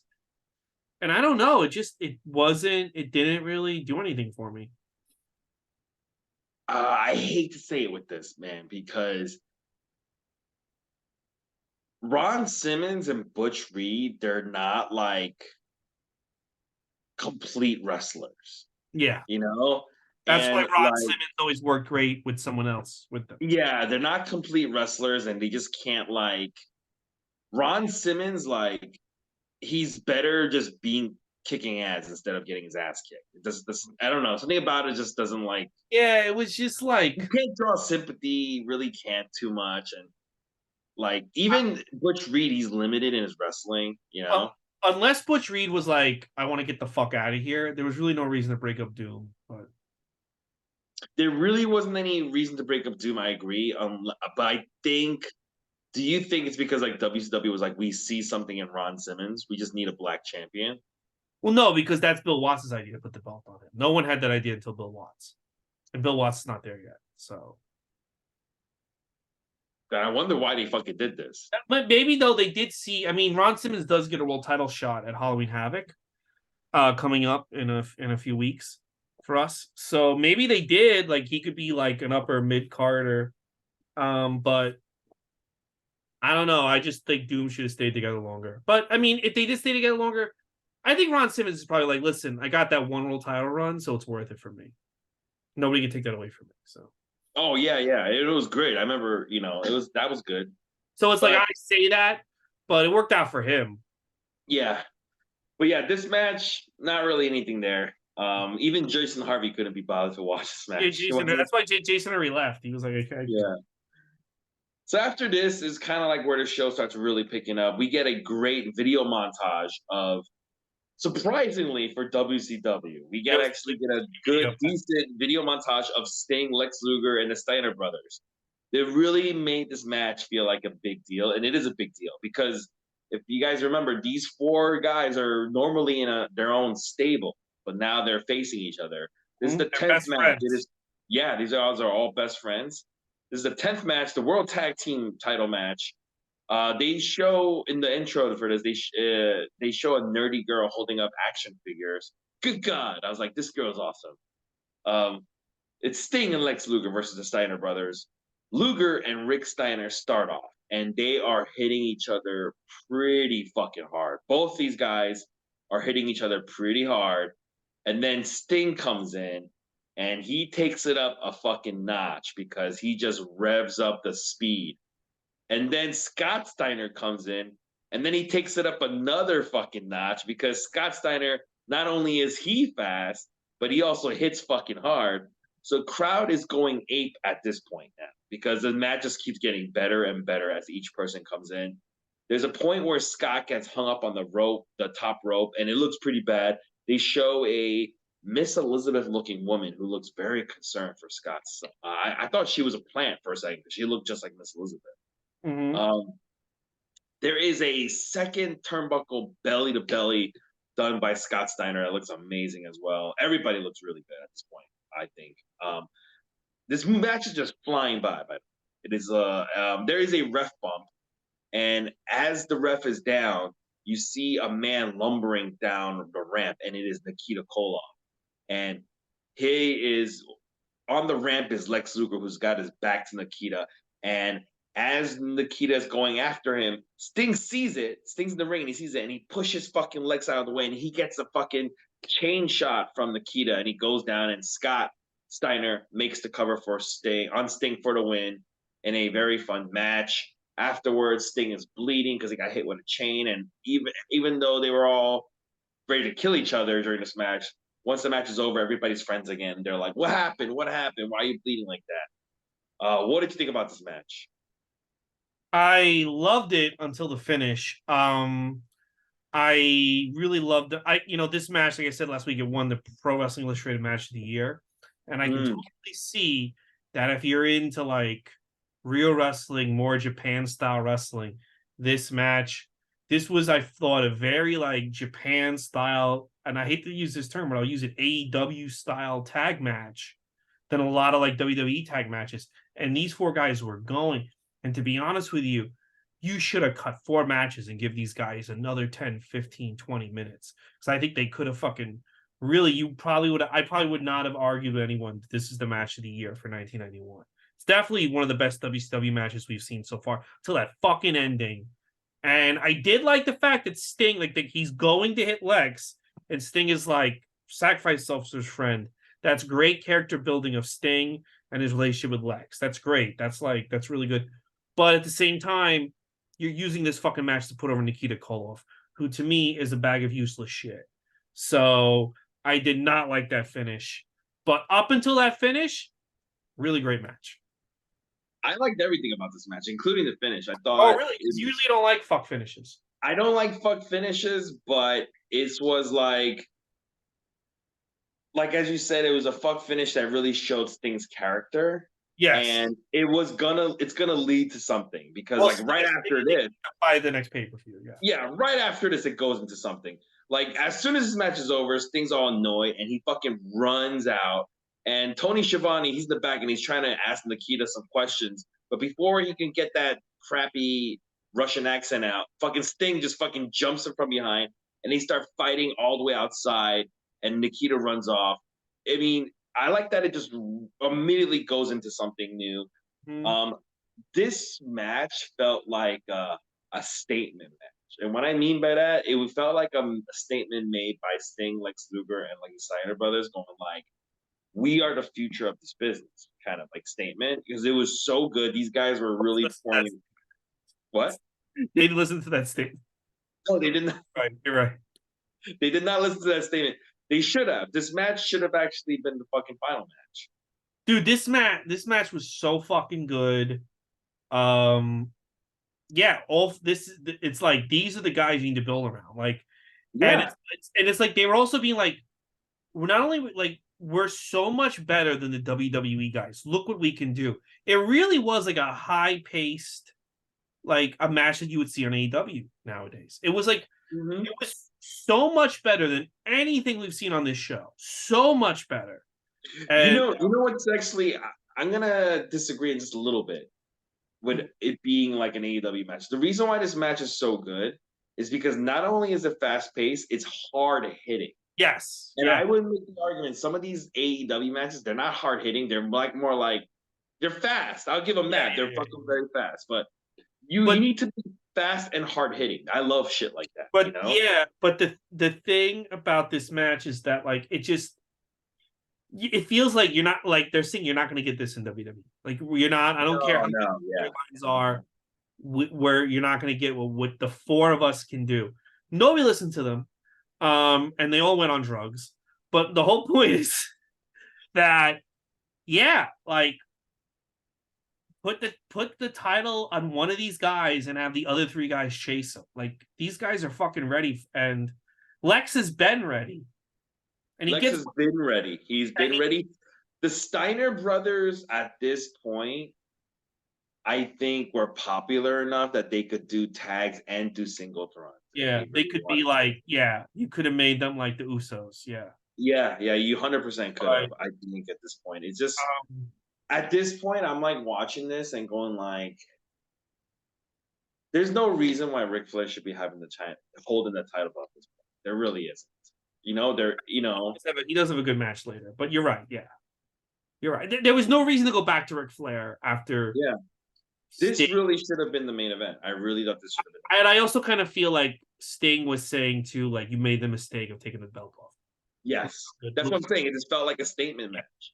It was a statement by all four guys going like, we are the four that you really need to be building everything around. We need to be the main event, and it felt like they were all like trying to make a point. I'll tell you why. You know what? I'll tell you what. Yeah, I agree with you. The only reason this match, no one talks about this match. The only reason I remember this match because Pro Wrestling Illustrated named it Match of the Year, and I remember everyone being like, "How could you not give it to Bret Hart, Mr. Perfect?" You know what I mean? Which everyone, universally across the world, everyone says the best match in '91 is Bret Hart Perfect at SummerSlam '91, which we'll get to. We'll decide. We will. You and me will decide. But yeah, this match I think deserves more love and more praise. It's really fucking good. It's really good. It's everything that WCW promises people that it could be. Yeah, and delivers. Yeah. Yeah. All right, we're gonna go to match number 11. It is for the television championship. Bobby Eaton versus the champion Arn Anderson. They show us a fan with a fucking very fun sign. It says Arn Anderson at the place at the bottom, and we get a Bobby chant early on. Early on in this match, Arn Anderson takes a right fist, a great right fist, and he sells the shit out of it. Arn Anderson's fucking great at selling. Bobby Eaton, this match is actually pretty good too. Bobby Eaton, there's a point. He gets launched off the top rope onto the fucking ramp, but Arn Anderson also takes a back body drop bump on the ramp. So this is the first ramp spots we're getting in tonight. Arn Anderson basically working on Bobby Eaton's left knee the whole time, and there's this point where he's like really working on the knee, and Dusty starts going into depth about what is happening, why this is so painful to Bobby Eaton, and then Jim Ross goes, "Dust, we need to get you a telestrator," and Dusty said, "The telestrator? I need to draw on this thing. I'm pointing with my finger. Nothing's happening." I just thought that was really funny. I picture him doing this shit and nothing's happening. Oh, it's Somebody really help funny. me here, Daddy. Yeah. Yeah, nothing happened. I pointed my finger, nothing happened. It's so funny. Oh, I am enjoying Dusty and JR. I think this is probably the best commentary team WCW's had at this point. Yeah, people like no, not people. Dave Meltzer likes this shit on Dusty's commentary, but I think it's really fucking good. I think it's good. I think it's. Did you see? You know what? It complements JR's commentary because JR is so serious and he's so straight laced. You need Dusty's the color. You know, it's perfect. Did you see? But Dusty, because he's a former wrestler, he knows what he's talking about at the same time. You know, he's a lot like Jesse Ventura in a sense. You know. Yeah. Wait. Did you see Dave Meltzer's tweet about Collision's ratings on Saturday? No, I don't really want to know if it's anything news. It's really funny. The tweet is like, if you don't count baseball, the news networks, and the Hallmark Channel, Collision was number one in cable by a mile. And it's like, well, then it wasn't number one in cable. If I don't count 27 things, Collision won the night, then it didn't win the night. Hallmark Channel won the night. All right, let's take away baseball and the news networks, the coverage of the Israel stuff. Hallmark Channel still won the night. You can't say you can't count Hallmark Channel, you fucking idiot. Yeah, what an idiot. All right, this is why people shouldn't listen to him. That's why AEW will never get better, because they're like, well, if you don't count the Hallmark Channel and the Up Network, AEW is the number one thing in the world. All right, so getting back to this match, Arn Anderson, he hits a spine buster on Bobby Eaton. He says it's over, covers him, but Bobby Eaton kicks out. Kicks out, Daddy. Bobby Eaton starts fighting back, and he climbs up to the top turnbuckle. But when he's up on the turnbuckle, Barry Windham comes back down. But Pillman stops him, and he starts fighting him off. While that's happening on the ramp, Bobby Eaton hits his Alabama Jam, top rope leg drop on Arn Anderson for the win, and he wins the television title. He hugs the referee. People are cheering because Bobby Eaton, everybody said he couldn't do it, and he did it. He finally won a singles title in WCW. What did you think about this match? It was good. I really liked it. Bobby Eaton really just Bobby Eaton really just looks awful. Like he just looks like he wakes up and he has like dirty tights and his underwear.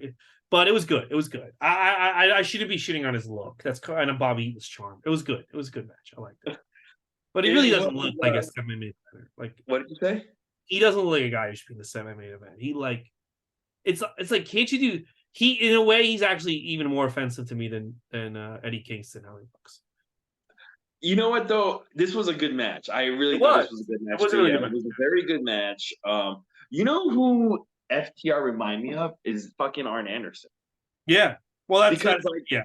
Anderson has like that stocky build, and he's not really aesthetically pleasing, but he is like really good at like doing traditional wrestling, the selling and just working on a body part, that Mhm. scientific wrestling stuff. And um he like Bobby Eaton's like the perfect foil for that kind of wrestling. You can't do that on everybody. Like you can't do that on Doom. It just doesn't look good, but this like worked. And You're gonna it's if you're gonna give Bobby a big singles push, Arn is the right guy to have him lose to. yeah, Bobby Eaton's like got that great like underdog. He's a Mhm. great underdog wrestler because yeah, he Yeah. looks ridiculous, but He at looks the like same Ricky time, Bobby.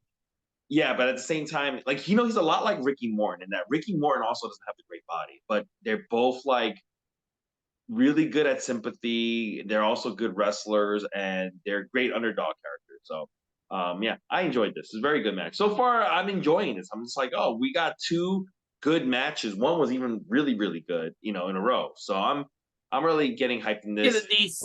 I would yeah, the second half of the show picks up, but the first half is like, Jesus Oh fuck. yeah, the first half is like you really shouldn't have even had it, Yeah. but it is what it is.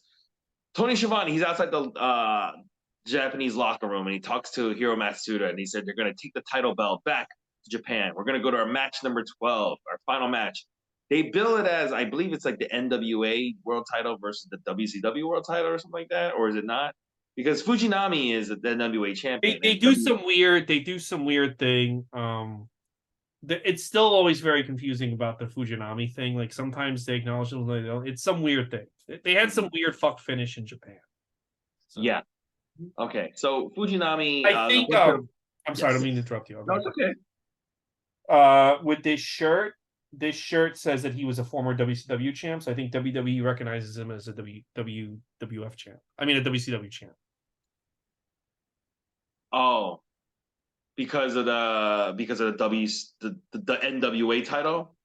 No, they say that he's a WCW that he did have the WCW title. WWE says that. Doesn't say NWA. It's on the back of my shirt. Here, you know what? Why don't you read it? What does the Yeah, back? why don't you stand up? What does the back of the shirt say? Can you start standing up a little bit? Because all Yeah. I see is and move a little bit to your right. There. Okay, so it does say NWA Heavyweight Champion. Oh, it does. Okay, sorry. Yeah, that's what. Yeah, so he did that. Yeah, so This must have been with a title split because I think in the they Lex Luger is the first WCW champion, and when Great American Bash. yeah. Because Ric Flair Actually, takes the big gold belt with him to WWE, so they create a new title for Lex Luger. so they said in 1990 he defeated Ric Flair for the NWA World Heavyweight Title. Mm-hmm. So he was holding both the IWGP, which is the New Japan title, and the NWA World title together simultaneously. And then Ric Flair, and WCW went to Japan, and they had a title versus title match. And then they said so this match at Superbrawl is supposed to be title versus title rematch, Mm-hmm. but they don't really mention that too much. They don't. Um, They downplay it a lot.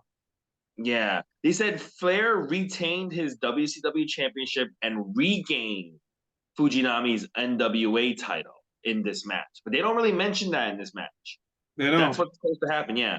But anyways, let's just get into the match. Fujinami, he comes out with a bunch of women who are flower women. They're just throwing flowers around the ring, kind of like Coming to America.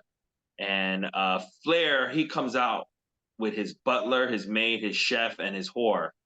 And I'm not even making that up. Like they stand there, these four women people. They even say his woman. They go, it's his cook, his butler, his maid, and his woman of the night. I'm like, wait, woman of the night? That means whore. Yeah, well, Ric Flair always has his horse. Anyway. You know what? Jim Herd made a mistake, and I'll tell you why. Jim Herd was like, Ric Flair needs to be a character. He needs to be Spartacus. No, Jim Herd, you idiot. This should have been Ric Flair's character. He should have just been like over the top, like have a chauffeur. Oh, by the way, yes. Jim Herd has said, and he didn't want him to be Spartacus. He just what the whole thing was. The main focus of the company needs to be less Ric Flair has the belt, or Ric Flair's trying to get the belt. There needs to be other people develop and other storylines going on, and you need to be in other different storylines. And Ric Flair thought that meant make me Spartacus. You know what I mean? He was like, I want you to be in other storylines, and I want other people to be the champ. Okay, but I've heard other people like Kevin Sullivan say they heard Jim Herd say he wanted him to be Spartacus. Where did this Spartacus thing come from then? Well, they did want to. They got the order from Turner that we have to have movie characters, which is why there's Oz. You have to have characters based on the movies that Turner has the rights to. That's why there's an Oz. Somebody said in a meeting, or hey, who looks like Kirk Douglas is Ric Flair? He could be Spartacus. Well, no, Ric Flair does not look anything like Kirk Douglas. There was something common like that, but they didn't take it seriously. It's just like we need to have movie characters. It's an order, and I think that got back to Ric Flair. Someone made a joke or an offhand like Ric Flair could play Spartacus if we did. They didn't have the rights to Spartacus too, so he couldn't be Spartacus. So the whole thing I think really was we want you. Just the whole focus of the show. Every fucking main storyline since we started watching is Ric Flair is trying to get the belt, or Ric Flair has the belt and he's defending it. That's all the only storyline they have going. So it's like, can we do something different? And you do something different. It's been a decade. Yeah. Yes, I agree. I don't know. And Ric Flair thought that meant he wanted to make me Spartacus. So he goes something. Spartacus came up somewhere, definitely. But I think what they should have done, if they were like, we need to make you into more of a character, this should have been the character where he's just like a super obnoxious rich guy. He's got his butler, his fucking cook. He's got a whore with him, like just like the typical rich guy thing. They should have just done it. They should have really just went all the way with it, and I think it would have been funny. I think Ric Flair was willing to put over Sting. I don't think he wanted to put over these other three guys. I think that was the main bone of contention. We're talking about Steiners and Lex. Yeah. And we're gonna get more. Clearly wanted to put over Sting. Yeah. Well, we're gonna get more into it because the Great American Bash '91 is a very infamous show, but I just think the main conflict was you can't be the focus of everything going on here, and that led to a problem. But I also wouldn't not have fired Ric Flair. Or at least not the way they did it, because the way they did it makes them look so fucking bad. And Vince McMahon makes them look really stupid, absolutely. And Vince McMahon takes full advantage of it. Yes. Mm-hmm. So there's going to be two referees. Bill Alfonso, he is going to be the referee and kind of on the outside, and Tiger Hattori, he is going to be the referee in the match. Kind of similar to a previous show where Tiger Hattori was there. I like Tiger Hattori. He was a good ref. Yeah, he was. He retired. We're talking about it. It was a Great Muta match. Remember? That's right. Yeah. His last match that Tiger Hattori referee was actually this year in Great Muta's very last match. Great Muta. That was in Pro Wrestling Noah, and Great Muta basically fucked over that company real bad. He put over nobody. He's like a 60-year-old man. He got the world title on him, and he put over nobody in that promotion. In that promotion now, they're drawing really bad. Everybody was made to look like a loser because they're all jobbing to this like 60-year-old man, dude. That's really bad. I knew this watching it too. I was like, I can't watch this. I can't watch this. He can hardly move. And you see these young guys going like, oh, like selling for fucking Great Muda. It's terrible. Oh, well, anyway, what a worker. This guy, he learned how to fucking carny from the best of them, you know? They're all carnies. Jeff Yeah. Jarrett's they're all fucking carnies. Yeah. So anyway, in this match, they're going at it. The beginning's okay. Beginning is kind of all right. Fujinami has Flair's legs crossed in a submission move, and Dusty says, "This thing here, this takes your spine right below your butt kiss and takes all the way up to your neck kiss." He's I wild. don't know. I don't know if he's like joking around or not. It just sounds so funny. It just your butt kiss all the way up to your neck.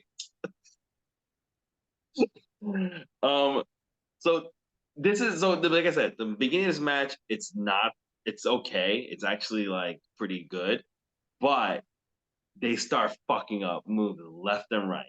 Fujinami does this thing where he's like where Flair's on the ropes and Fujinami like runs the ropes and he has to fucking hit him. He like misses Flair, so he has to do it again to get Flair to go over the fucking top ropes. They go on the outside, they fight some more, then they get back in the ring. They try to do a bridge spot, but they can't even get off the mat, and the referee's counting three, and the ref has to like stop, but the guy's shoulders are clearly on the fucking mat.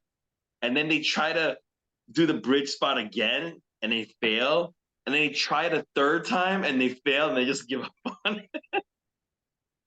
At this point, Flair's head hits the post, and he started bleeding. Now this is like the fourth guy bleeding. This is like old, shitty JCP shit. Mm-hmm. Flair misses an Oklahoma roll, which Dusty points out. He missed the Oklahoma roll. And I had to watch this. I had to go back. And if you look, it looks like it's more Fujinami's fault than Flair's because you can't do that move. Like, you can't do that move on your own. Your partner has to roll with you to do it. And when Flair, like, fucking goes over, Fujinami just stays there. So I don't know if it's like a language issue, but there's just like all over the fucking place. Flair takes a fucking Flair flop on the outside to no fucking reaction. Fans can care less about this match at this point because it's a sloppy match. It's a sloppy match. I'm getting out of this match because it's so sloppy. Flair takes another fucking Flair flop to nothing. You can tell how bad a Flair match is by how many Flair flops he does. Yeah, because he's like, I need to get something. I need to get something out of these. Eventually, there's a referee bump. And then Ric Flair does a schoolboy roll up while he's holding the tights for Ric Flair. I mean, not for Bill Alfonso to come in and make the count for Flair to win. There is a bullshit chant to end this show. What did you think of this match? I mean, I didn't mind the fuck ups. I like the fact they were trying. Again, my bar for this show is very low. So when this match happened, I'm like, at least like it's an exciting match to watch. Like both guys are moving. But you're right, it wasn't good compared to Steiner's and Lex and Sting. Yeah, and compared to previous Ric Flair matches, is this the worst match? Absolutely not. No, it's no, it's not. And like, there's parts of it that are actually decent. It's just like I can tell.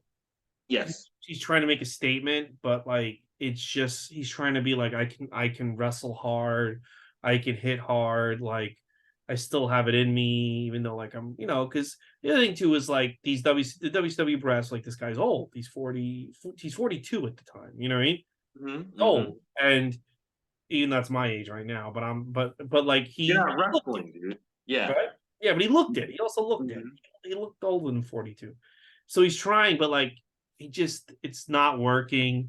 But he's trying to make a statement, and this is it. This is the last WCW pay-per-view we're gonna see him on for like 2 years. Yeah, that's true. Because right after, pretty soon after this, he gets fired, as you mentioned, right? And he takes the belt to Vince. You know what's really interesting is that this one I'm not that fond of, but I enjoy his WWF run. Oh yeah. It's gonna that's gonna be fun to watch. It's gonna be interesting now that he's in WWF and he has that. I know it's only like a year and a half, but by the time he gets back and gets sold in WCW, it's going to be 2 years for us. So we have a 2-year run of him, not being. Overall, I would say this is not a bad pay-per-view, but there's really only two things people need to watch. One is the debut of Oz, and two would be this the world tag team match of Steiners versus Sting and Lex Luger. That's what I would say. Yeah, that match lived up to the hype. I mean, the hype that I got 32 years ago from Pro Wrestling Illustrated. But that match should get more hype. It was really good. If people go to you, Lex can't work, or Sting can't work, or Scott Steiner can't work, because those are all things people have said. Put this match on. Make them watch this match. And they'll eat Agreed. All right, so the next few weeks, the road gets a little bumpy. Next week, we're going to go to the UWF Beach Brawl. The main event of that, I did some research. Steve Dr. Death Williams versus Bam Bam Bigelow. This is on YouTube, this whole event. It's only 2 hours. So if you want to watch along so you can be informed while we're talking about it next week, go just type in UWF Beach Brawl. It's only 2 hours. 2 weeks from that, we're going to be talking the Great American Bash 91.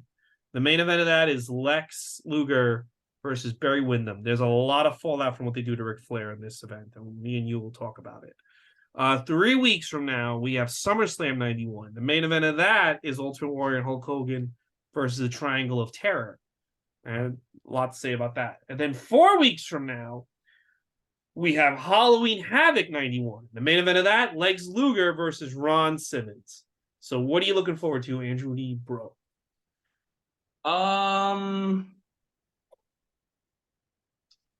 I guess this Beach Brawl, now that you mentioned, I'm just looking at the card now.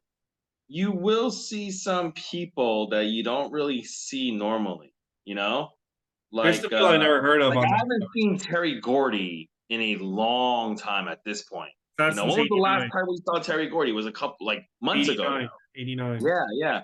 So we're gonna see some Terry Gordy. Orndorff we haven't seen since 87. Yeah. Colonel De Beers. Oh shit. Seen him since 88. So yeah, but I'm looking at the timestamps of these matches. This does not look good. It's not going to be good, but we got it on pay-per-view. Must be covered. It's only 2 hours. So yeah. So what about you? What are you looking forward to? I'm looking forward to SummerSlam 91 because I want to see if the Bret Hart match is as good. Remember it. I also that's an event. I don't know. That's an event I feel like I watched it a lot of times, but I really didn't. So I want to really watch this event, really get into it. That's true too. Yeah, that's a good point too. Actually, yeah. I feel like when I watched old SummerSlams, I was more into watching 89 and 90.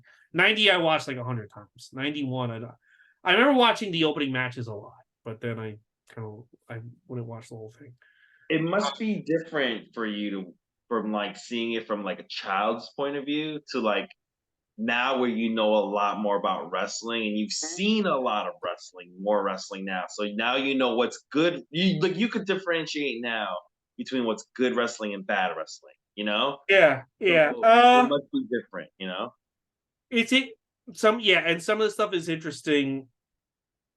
It's interesting that some of these guys have improved with time and haven't, and some of them have gotten worse. So it is interesting. Guys, if you enjoyed the podcast, please subscribe to us on YouTube and please subscribe on iTunes. Write a review. That helps us out. Follow me, Ray Goots Comedy on TikTok and Ray Goots on Instagram and Twitter. Andrew Son of Lee on Instagram, Hebrew. And that's the show. So next week, we're going to go see Tony Khan's real father, Herb Abrams. And we're going to see what he's got cooking. When it's Beach Brawl Daddy UWF. We'll see you then. Bye, Andrew D. Bro. See ya, man.